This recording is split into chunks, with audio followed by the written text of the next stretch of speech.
Hey guys, I'm back to do another 2 speedy book reviews. The first book that I am going to be reviewing is The Knife of Never Letting Go by Patrick Ness. I only read this a couple days ago, so it's a little bit fresher in my memory than the books from the last video I did. Those were like last week or so, but just getting around to it. This is a dystopian sci-fi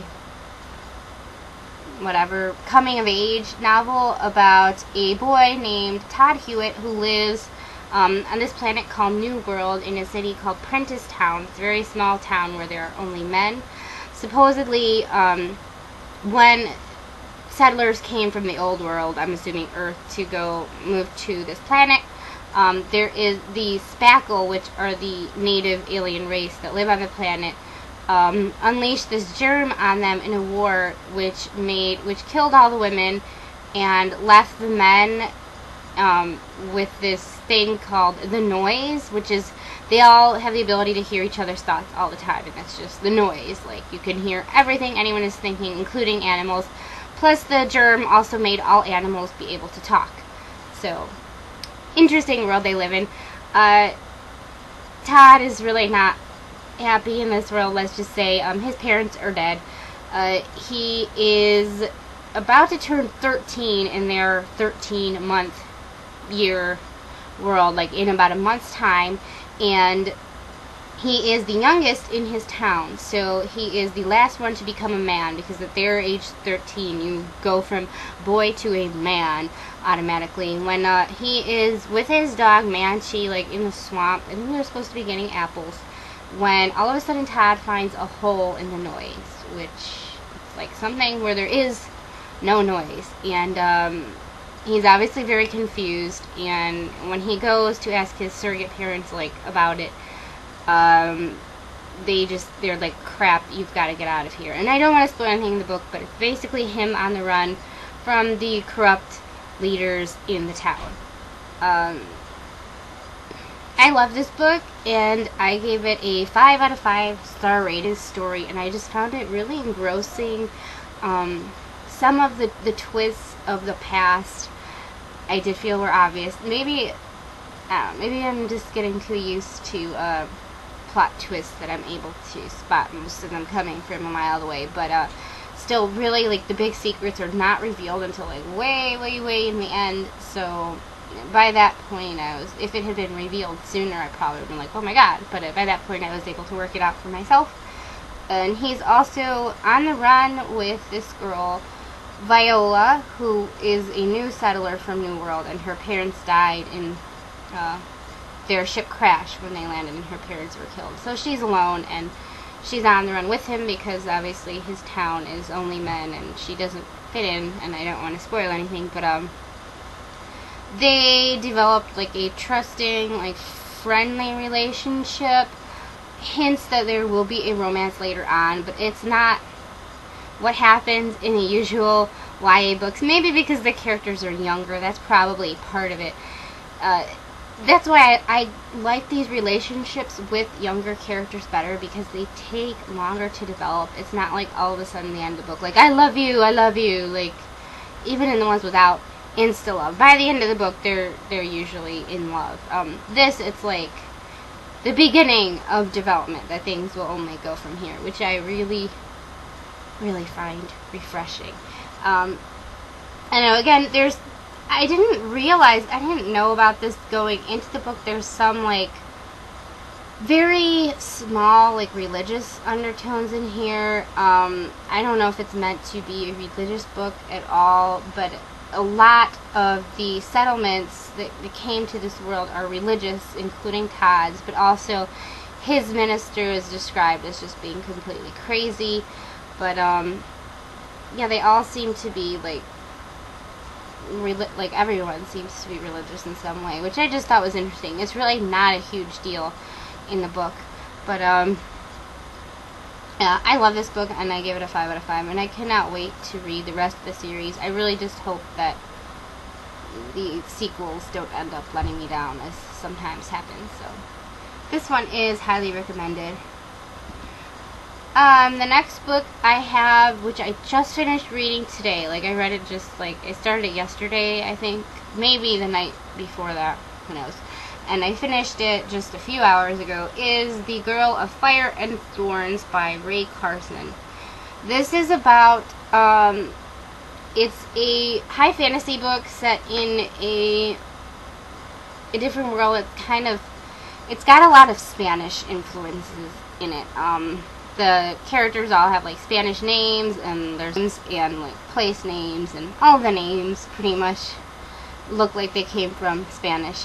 It is about this girl named Elisa, who's the princess of this small, like, newer kingdom, and she has this stone in her belly button that was like put in there on her naming day.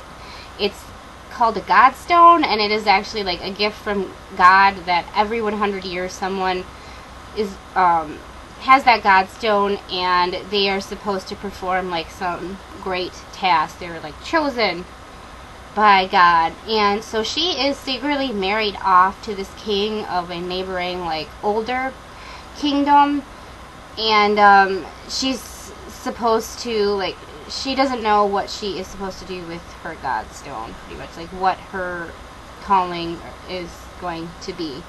And in the beginning, she is like quite fat and not very capable, I guess. She has low self-esteem, and then throughout the novel she becomes stronger both physically and mentally. I don't want to spoil too much because I didn't know really a lot of the details going in, so I was kind of surprised by where the book ended up going after the beginning. It didn't go in the direction I thought it was going to go in, which was interesting. It's divided into 3 parts. So after the first part, I had no idea, like, the second part kind of took me by surprise what ended up happening. I enjoyed this book. I gave it a 4 out of 5, but the beginning, I thought it was a little bit slow. I don't know why. I couldn't really get into it until I was already into the second part. There's obviously, as you can tell from just the synopsis, this is a like heavily religious book. Like, God is, mentioned all the time, and the character, what's her name, Elisa, the main character, is to pray, and she has to have more faith in God as part of her, like, growing and developing through the book. As she was already a very, like, religious person, but it's like her faith only grows and everything like that. I wasn't expecting that. I couldn't tell from the synopsis or anything like that it was going to have such heavy religious themes. So that was kind of off-putting in the beginning, but once I became, like, maybe about halfway through the book, once I became, like, engrossed and invested in the story, I just kind of put it aside. I'm not a religious person. I come from a semi-religious family, so I don't want to knock anyone who is religious or not, whatever. It's just, I'm just going to put it out there. This book has heavy religious themes. Yeah, I guess probably what I enjoyed the most was the more, like, well, the action that came about towards the ending is always good for me, and I enjoyed the character growth of Elisa, where it was like she developed emotionally and physically. She's, like, really just, like, fat in the beginning. Apparently she's described as, I don't know how so, but she's not in shape, but through, it's not any conscious effort on her part to, like, get a makeover or anything, but through the course of events, the stuff that she has to go through, she ends up becoming physically and emotionally stronger, which I don't know, I kind of appreciated that they had, like, the character changing in a way, but it was not a conscious change, and it wasn't like, we're gonna change her just to make her beautiful, but it was to make her a, like, physically stronger person, really, is what ended up happening. So I did enjoy this book, but the beginning and, like, religious themes were just a little bit, probably the only things that let me down. There is a romance in here, but I don't know. I didn't really care one way or the other for it. I thought it was fine. It wasn't amazing. This is the first book in a trilogy, but really, it had, what I did like about it was it had a fairly conclusive ending.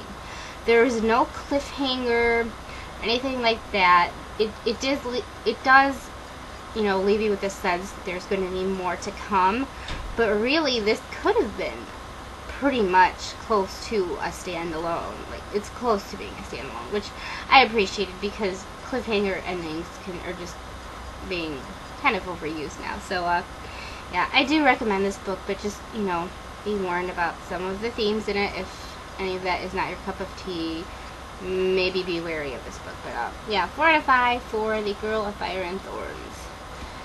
And that's it for my reviews today. I'm sorry, my thoughts are getting kind of jumbled because of distractions that hopefully you won't be able to hear too bad in the video. It's going to be the best I can do. But, see you guys next time.